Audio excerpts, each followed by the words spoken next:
Il y a 6 mois, cette mare était pleine. Aujourd'hui, je regarde le fond. 5 mois et demi, sans une goutte de pluie. Pas une. Pas même une averse qui passe et repart. Et l'eau qui reste, je ne peux plus la gaspiller. Je dois la compter, litre par litre. Alors cette semaine, j'ai fait quelque chose que je n'avais jamais fait avant, en plusieurs années sur cette ferme. J'ai laissé mourir des cultures sous mes yeux, sans lever ne serait-ce que le petit doigt pour les sauver. Pas par flemme, hein, pas par négligence, par calcul. Parce qu'à un moment, il faut regarder la réalité en face. Chaque litre que je verse sur une plante qui ne donnera presque rien, c'est un litre en moins pour celle qui, elle, va vraiment nourrir quelqu'un cet hiver. Alors j'ai dû trier, choisir, décider presque comme un médecin de guerre qui a le droit de continuer à vivre sur cette ferme et qui n'en a plus le droit. Ça, juste là, c'est ce qu'on a sacrifié. Regardez l'état. Et à côté, quelques mètres à peine, ça, c'est ce qu'on continue d'arroser, coûte que coûte, tous les jours, sans exception, parce que ça mérite qu'on se batte pour ça. 2 mondes, côte à côte, sur le même bout de terrain.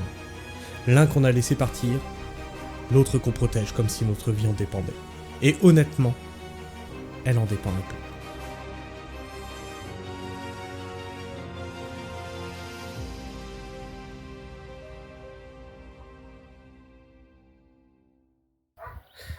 Mais ce que vous voyez qui est cramé en surface,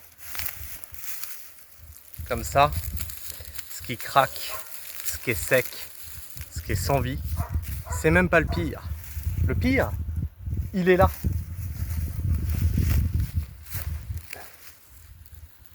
Là, ça c'est une terre qui est en train de mourir. 5 mois et demi sans eau. Alors ce que je voulais faire avec vous, c'est creuser un petit peu et puis voir ce qu'on trouve à 30 cm de profondeur. Parce que le pire, c'est pas les cultures qui sont en train de mourir. Ça, à la rigueur, c'est une année.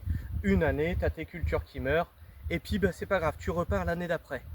Là, ce qui est en train de se passer, c'est un sol qui est en train de mourir. Et un sol qui est en train de mourir, ça se régénère pas en une année. Ça se régénère en plusieurs années, voire plusieurs dizaines d'années. Et ce qui s'est passé cette année, 5 mois et demi actuellement sans eau, on va vers le 6e mois sans eau, et bien ça donne des sols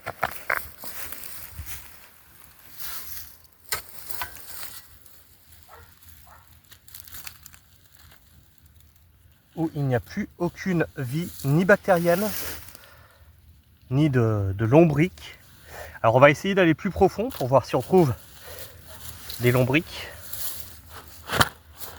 Alors on va tomber sur des pierres, vous savez que le terrain est quand même blindé de cailloux.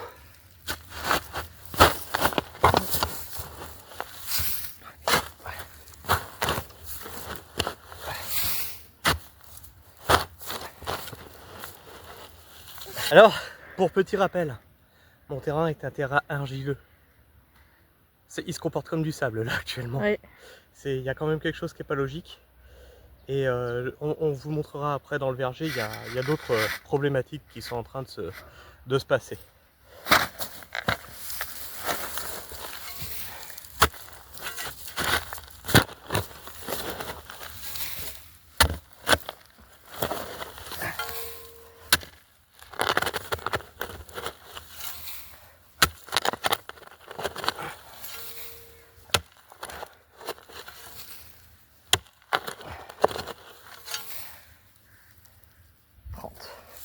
Voilà, là on est déjà à 30 cm de profondeur. C'est de la poussière. C'est de la poussière. Et il n'y a aucune trace de vie. Pas un insecte, pas un lombric, rien. Et là, je commence à arriver sur du béton. Bon, à 40 cm. 40 cm. On a, j'allais dire on a des mycorhizes, mais même pas. Même pas. Donc là, toute la vie, même champignons. Tiens, pose ta main dedans, tu vas voir la chaleur qu'il fait à 40 cm de profondeur. Oh la vache! Ah ben oui, c'est pas frais quoi. C'est pas frais du tout. Ah bah non. Donc là, j'espère que Sabrina vous aura bien filmé. On est à 40 cm de profondeur. 40 cm de profondeur où on est archi chaud. On n'a pas de traces de vie, ni de lombriques, ni d'insectes, ni de quoi que ce soit. Petit rappel que dans une poignée de terre, on a normalement des milliards de bactéries, on a des milliards de bactéries, de virus, des insectes, des lombriques, etc. Tout ce qui structure la vie du sol, les champignons, etc. Là, on voit un sol qui se délite. Hein. On voit un sol qui se délite. Il ne tient pas, il ne tient plus, il n'a plus de liaison. C'est parce qu'il n'y a plus de vie du sol là-dedans. On a encore des gros blocs comme ça qui montrent que justement, il n'y a rien qui se passe. Tu vois. Il n'y a absolument rien qui se passe. C'est dégueulasse, il n'y a plus rien. Alors cette zone ici, c'était encore la zone la plus vivante, fut un temps. Et c'est des zones qui sont régulièrement humides du fait qu'on a des sources qui passent en dessous. Et là tu vois qu'on est à 40 cm de profondeur, on ne trouve aucune trace d'humidité. Alors je vous avais fait une vidéo dernièrement en vous expliquant l'intérêt des bâches, la paille, etc. Qu'il y avait certains qui choisissaient la paille, d'autres les bâches, etc. Et qu'il n'y avait pas de guerre à faire là-dessus parce que de toute façon, bâche ou paille, on garde une certaine humidité en dessous, on protège des UV, mais qu'il fallait faire attention justement avec la paille, que ça faisait une espèce de manteau qui isolait le sol et donc que les bactéries n'avaient plus assez de chaleur pour se développer ou se développer beaucoup plus tard. Et donc que tout ça était à prendre en compte. Aujourd'hui, tu vois, voilà. Donc ce que tu vois ici, là, ça, c'est la conséquence de ça. Et donc, ça va mettre bien plus d'une année à régénérer ce genre de choses. Là, on a perdu la vie du sol. On n'a pas perdu des plantes. On a perdu la vie des plantes, la vie du sol. Alors tu vas me dire, ouais, mais Christophe, t'es gentil, mais tu nous as sélectionné le pire endroit. Non, j'ai sélectionné le meilleur endroit. Enfin, le meilleur endroit, ça serait celui où j'arrose, mais il n'y a aucun intérêt de vous montrer là où j'arrose, puisque on fait tout pour préserver justement cette vie du sol là où j'arrose. Mais là où on n'arrose pas, c'est problématique. Alors, vous me dites, ah, tu as sélectionné le meilleur endroit. Tu vois ici, c'est même plus du sable, c'est de la poussière. C'est devenu de la poussière.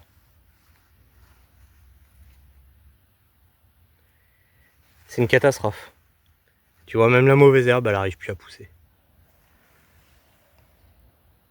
Alors, on va encore attendre la pluie, un certain nombre de temps.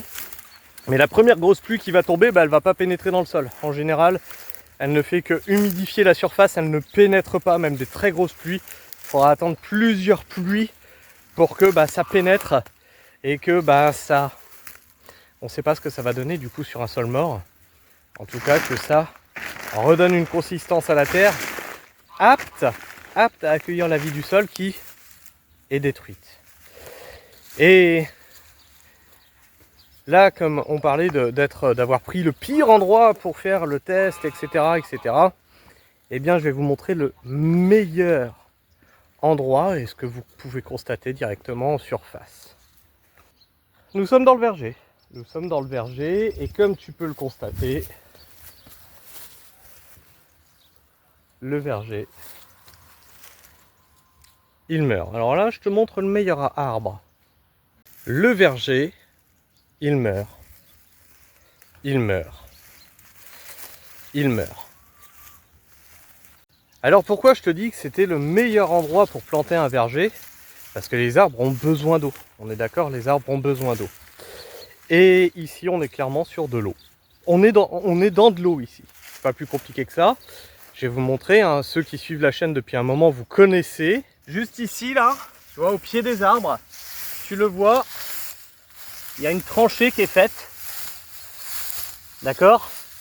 Donc cette tranchée, on avait débroussaillé en début d'année, donc elle s'est un peu rebouchée. Et la tranchée, elle est bel et bien là. Et bien cette tranchée, elle est faite pour quoi? Elle est faite pour capter la source.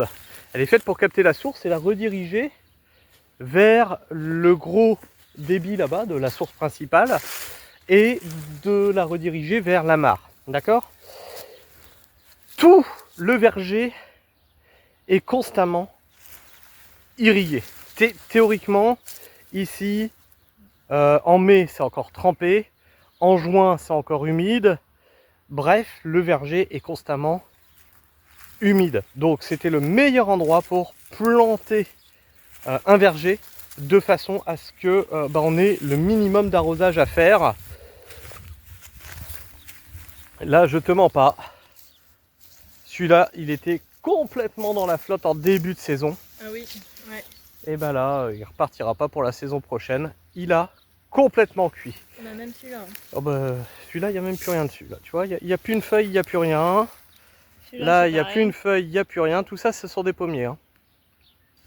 Un tout petit peu plus haut, là, près de ma cuve, vous avez quelque chose qui est increvable. Ça s'appelle un laurier. Vous voulez des feuilles de laurier pour faire votre bouffe? Ah, ça sent. Ça sent, mais il meurt. Donc là, on constate ça. C'est-à-dire qu'on ne peut plus les sauver. C'est fini, c'est terminé. On ne peut pas les sauver. On constate qu'on perd des arbres. On constate que l'eau n'arrive pas. Là, on a encore 15 jours, c'est sûr, sans eau sur la météo agricole. Donc l'eau n'arrivera pas. L'eau arrivera peut-être dans un mois. Donc on va faire 6 mois sans eau. Je ne sais pas vous dire les conséquences que ça aura sur la biodiversité et la vie du sol. Alors on peut préserver des endroits, c'est le cas là-haut. On préserve 1000 m². Vous pouvez préserver vos potagers en arrosant à grands coups d'eau et encore. Parce que là, ça va devenir compliqué. Il y a certains départements qui sont en rupture d'eau potable au robinet. C'est-à-dire que là, j'espère que vous avez préparé des stocks d'eau. Comme vous le voyez, ma mare arrive à la fin. Et la prochaine étape, c'est de taper sur les 30 m³ de réserve, de réserve d'eau, pour essayer d'arroser ce qu'on a sélectionné, qui devra survivre. Si vous voulez des pruneaux, par exemple, ça y est, les pruneaux, eux, c'est directement sur l'arbre, ils sèchent. Voilà, c'est pruneaux d'Agen directement sur l'arbre. C'est une catastrophe cette année. Et je suis pas mal d'agro-climatologues qui expliquent que c'est que le début. C'est que le début et que les années suivantes, faut s'attendre à peu près la même chose. Alors ici, on avait planté à la base 150 arbres la première année, et puis de fur et à mesure, on en a planté de plus en plus. Donc on en avait, je crois, 250 arbres et autant de petits fruitiers. Donc les petits fruitiers, ils ont tous, là, ils sont tous cramés. Donc 250 petits fruitiers. Les arbres, je vous en ai montré, donc il y en a qui vont repartir, il y en a qui vont y rester. Donc je ne sais pas combien il va nous rester d'arbres à la fin de cette saison. Ce n'est pas des arbres qui ont été plantés l'année dernière, hein, c'est des arbres qui ont été plantés il y a maintenant 7 ans. Il y a maintenant 7 ans. Donc ce que je disais sur un short, c'est attention, l'agroforesterie c'est super, c'est bien, ok, mais aujourd'hui planter un arbre, c'est jouer à la roulette russe. Vous ne savez pas s'il va survivre. Même en l'arrosant abondamment, les feuilles peuvent griller. À la fin, vous ne saurez pas ce qui va vous rester. Ici, on est sur des sources. Je le rappelle, on est sur des sources. On a des tranchées comme ici, des baissières de redirection d'eau. Et à côté, on a mis les petits fruitiers comme les framboisiers, grillés. Pourtant, les baissières sont là pour infiltrer l'eau et justement permettre au plant de se développer. On arrive désormais dans des climats arides. Et dans des climats arides, c'est arrosage constant. On ne peut plus compter sur la pluie qui tombe. Vous pouvez stocker, mais regardez le stock. Ce stock d'eau me servait à arroser normalement 4000 m². Aujourd'hui, je suis sur 1000 m², j'en ai déjà plus. J'arrivais à la fin de la mare quand il faisait très chaud sur 4000 m². Je ne sais pas où on va les amis, mais ça va devenir très compliqué dans les années qui viennent. J'espère que chez vous, parce qu'il y en a certains qui me disent bon, dans telle région ça va, dans telle région ça va. J'espère que chez vous ça va très bien. Là, moi, ce que j'ai appris, c'est que même en Normandie, il y a des départements qui vont être concernés par les coupures d'eau potable. Normandie, hein, c'est pas le sud. Ça devient catastrophique. Bref, dites-moi ce que vous en pensez dans les commentaires. Moi, je vous fais la bise. Prenez soin du sol et restez pragmatiques. Ciao.